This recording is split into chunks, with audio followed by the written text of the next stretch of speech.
I was just talking to Karen, she's got 7 slides apparently, I've got about 30, because this is an update, okay? So anybody who wants to know more about this, there's a workshop this afternoon. Please come along. We're going to do a bit more in the workshop this afternoon, but this really is to give you the nuts and bolts of what's going on in the world of regulation of nurses and midwives, and I'll focus particularly on nursing this morning. Okay, look, the board's in the process of going around and talking to nurses and midwives across Australia just to sort of debunk some myths, I think. So the Nursing Midwifery Board of Australia has been in place now for about 5 or 6 years, national board, as you would all know. And I'm going to debunk the first myth in this first slide. We work in partnership with the Australian Health Practitioner Regulation Agency. But one key point I want to make to you today is that the regulation of nursing and midwifery is undertaken by the National Board. And I'm the Executive Officer of the National Board and employed by APNA, but it's the Nursing and Midwifery Board of Australia that regulates you and sets the national codes and guidelines, and also works out, how to register or not register you, and then also if notifications are made about you, sets the standards for how those notifications are managed. So the Nursing Midwifery Board regulates nurses and midwives in Australia, but importantly regulates that for public protection. So first point this morning, first slide. We've only got 30 to go. So under the national law, which is a piece of national legislation, so all of the Nurses Acts that existed, or the Nursing and Midwifery Acts that existed at state and territory level are all gone. And under the national law, these are the responsibilities of the Nursing and Midwifery Board of Australia. Now, the National Board, I'm going to go to the next slide with that could be bad if I can't move the slides. So we talk about partnerships and regulation in this scheme. So if I look at the Nursing and Midwifery Board is, as I said, the national regulator for nursing and midwifery, and it does that together with the state and territory boards that work as its delegates at each state and territory level. And I don't know if I can go back with these slides. Can I? Oh, I can. Excellent. So the National Board sets the regulations, as I said before, and the standards and the codes and the guidelines. But the state and territory boards still, as I said, go through the applications for registration as needed and manage the notifications about state and territory boards, about nurses and midwives in Australia. But it's a different structure. So as I said, we have one national board regulating nurses and midwives, and state and territory boards together with the APRA officers doing the work to manage notifications and register. So do your renewals at the moment. Obviously that's operationally being carried out by APRA, and the state and territory boards will obviously look at any issues that come up as a part of that renewal registration process. So key partnerships in regulation then is, I suppose the key partnership that the Nursing Midwifery Board has is obviously with APRA. Now, as you all know, there's an APRA office in each state and territory, and if you actually needed to go and ask a question, you'd walk into an APRA office or phone an APRA office, and hopefully they'd be able to give you the answer. So that is a key partnership that the board has. One of the other key partnerships that the board have is obviously with the Australian Nursing and Midwifery Council, that obviously set the standards for accreditation of programs in Australia, and then the board approves the programs that lead to registration. So ANMAC down in that bottom corner is another key partner. But another key partner that I'd like to talk about today is obviously the professional associations. And, what a fabulous gathering of you all here today on behalf of APNA. And I do want to also talk about the difference of the role of the regulator. As I've said, obviously public protection and setting standards, codes and guidelines is obviously the key role that the Nursing Midwifery Board of Australia plays, but APNA also plays an important role with respect to the profession and promoting the profession and ensuring that the profession of nursing continues to grow, obviously in the primary healthcare area. So we have different roles, but obviously the professional associations for the board are also key partners. So I'm just going to give you a quick update. I'm really hoping that a lot of you are aware that earlier this year the board released a number of documents, all in one hit. I apologise for that. And the key standards that I'd like to talk to you about that have just been revised and updated are the Continuing Professional Development Standard, Professional Indemnity Insurance and Recency of Practice. So The other standard that I will talk a little bit about this morning is an update to the nurse practitioner standard. The board also released a new or a revised version of the endorsement for scheduled medicines for midwives.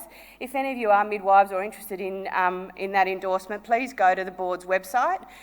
There's an explanation about how that standard's changed on our website.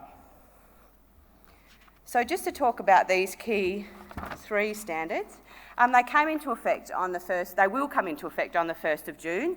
So importantly, any changes to these standards that I talk about today don't affect your current renewal that you're actually going through. So when you tick the boxes, you're obviously attesting that you've actually met, for example, the CPD standard, but it's not in accordance with anything new that's come out. Although I have to admit the changes aren't all that significant, but they'll apply for the next renewal cycle in 2017. So when you go to tick the box to say this year that you've met the CPD standard, what you're saying is that you've done the hours required, and we'll talk about that in a minute, that you have maintained and updated your knowledge in the last 12 months, is what you're saying. And I just think that conferences like this, particularly for you in primary healthcare, are obviously a fantastic way to update your CPD. I'm not going to say that it's not the only way that you can. Obviously, the board's CPD standard is very varied, so there's all different ways that you can actually update your CPD. But this, of course, a conference of this standard is obviously an excellent way that you can do that. So it's 20 hours and it's relevant to your context of practice. And so once again, perfect, tick the box. If you're all working in the primary healthcare area, obviously this is perfect for you. But do think about, your context of practice. I mean, CPD, one of the key points that the board's trying to make is it does not want to over-regulate, for want of a better word, the profession. The expectations of the board is that you're a professional within your own right, and you have that professional responsibility then to continue to grow within your context of practice, or you may actually want to be expanding into another context of practice. So it's actually a good time of the year to actually sit down, although you're here at this conference this year, so you might be ticking off boxes maybe from your plan last year, and actually plan, where you're, have a self-reflection, talk to your colleagues about, what areas of development maybe you need within your professional practice and within your context of practice. So it's a good thing to have a reflection at least once a year and actually think about, do I need to affirm, this particular way that I, manage a particular client base? Do I need more information? Do I need to do a bit of research? Do I need to read some more articles? Do I need to come to the APNA conference because fabulous, they're going to run a session on that? So actually sit back and think. The board expects you to be a professional and expects you to take personal responsibility for your professional development. So the key changes in the standard, really the first point is just clarity. It really is just clarifying the fact that the board expects even nurses that aren't working, so those that are still on the general register, there is the non-practising register, to actually maintain CPD, and there has been a change for midwives with an endorsement to only do 10 hours now instead of 20, an additional 10 hours. So recency of practice. This standard's been revised as well. This is the second myth I want to bust this morning. Recency of practice and the definition of practice under the national scheme is across all of the 14 professions. So it's not just nursing and midwifery that the national scheme regulates, it's medicine, pharmacy, physios. They've got a consistent definition of practice, and it doesn't just involve clinical practice. So a second myth I want to bust is that no longer do we have to work on a medical ward, and you're probably leading edge in your primary healthcare roles. You might get challenged sometimes about, well, are you a real nurse? And I'm here to say that, I'm a real nurse.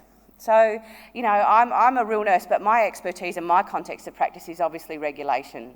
So I think for us, once again, it's about looking at the profession of nursing and actually saying, we need to revere people like Karen Cook, who work in the Commonwealth Department. And, she's a very experienced nurse, but she's a real nurse, just the same as, the intensive care nurse that, works, shift work in a highly, sophisticated intensive care unit. We're all nurses, and we need to be proud of that. And we need to support that in our professional lives. It does get a bit challenging when we talk about things like recency of practice, because obviously you have to be able to demonstrate 450 hours over the last 5 years, but it's about the context of practice. So the key change in this standard is that we've tried to, and some people are saying not all that well, actually clarify the fact that the board's expectation isn't just with respect to clinical practice, but the board actually accepts that non-clinical roles in nursing obviously you can maintain recency. The question that I always get asked though is, that's a bit dangerous, public protection. What about that nurse that, you've just registered just to do nursing research? What about if she wants to go back and work in a ward? Or would I go back and work in a ward? There's no way. Once again, it comes back to that professional responsibility and that professional scope, and we have to stand up and be proud as a profession that, we have a professional responsibility to ensure whatever context of practice we work in, that we're safe, competent and educated to do that. Right. Professional indemnity insurance, nothing much has changed here, but obviously you have to make sure that you have arrangements in place for adequate and appropriate cover for your care. Sorry, I went back quite quickly. So, endorsement for nurse practitioner. Once again, this is a revised standard. There's nothing very new in this space, although I would encourage those of you interested in the advanced nursing practice and advanced practice nursing areas that the board has actually put definitions in this standard. They are definitions from a regulatory perspective, and they are a little bit changed. We reviewed the nurse practitioner standards for practice a couple of years ago, and there's some standards that we've now adopted into this registration standard. To actually become endorsed as a nurse practitioner, things have not changed. As I said, this standard really has just clarified things. Another really important two pieces of work that the board's released in the last 12 months are the enrolled nurse standards for practice and the registered nurse standards for practice. These standards for practice replace the competency standards that we've had in the past. The standards for practice are really important because they set what's expected, what the public can expect of nurses in Australia. They obviously tell the board about what we could expect for eligibility for registration, both from our graduates within Australia and people trying to come here from overseas. We also use them to assess nurses wanting to come back into practice. And, if there are performance issues that are raised in a notification, we do use these standards for practice to actually work out whether somebody's competent to return to their context of practice. The enrolled nurse standards for practice came into play on the 1st of January this year. For those of you who are enrolled nurses or work with enrolled nurses, which I would imagine is the majority, I would really encourage you to have a look at these change standards.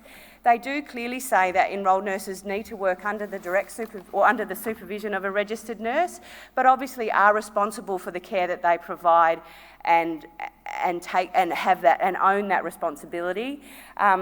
The supervision requirements can obviously vary. They don't necessarily need to be direct supervision, but the board's position is that, an enrolled nurse should actually have a registered nurse that is contactable with respect to them and respect to the practice that they offer. The registered nurse standards for practice have been released. They come into effect on the 1st of June. Please have a look at these. These are fantastic documents. It's a fantastic document, and it really is a change from the current competency standards, much less prescriptive, much higher level, and really focus on the standards that we expect of the profession moving forward in both those clinical and non-clinical roles. I would really encourage you to have a look at them. This is your professional practice framework as set by the board. There are all sorts of other things that control your practice in the bright world out there. There's drugs and poisons legislation. There's the requirements of the Commonwealth, access to Medicare and access to PBS. This is the board set practice framework for you. The underpinning is obviously safe and competent practice for the protection of the public. Just the projects that the board's currently working on. One that I'd love to flag is the first one. We're reviewing the Code of Conduct for Nursing. If you are interested in having some input in that, please come to the workshop this afternoon. I'm going to do a bit of a workshop with you about some of the feedback that we'd like from the profession about that review. Another really important one is soon the board will announce its National Health Support Service for Nurses and Midwives, really fabulous initiative to assist nurses and midwives with a health impairment. So thank you very much. Don't forget to renew your registration, look at the board's website, and public protection is what we do.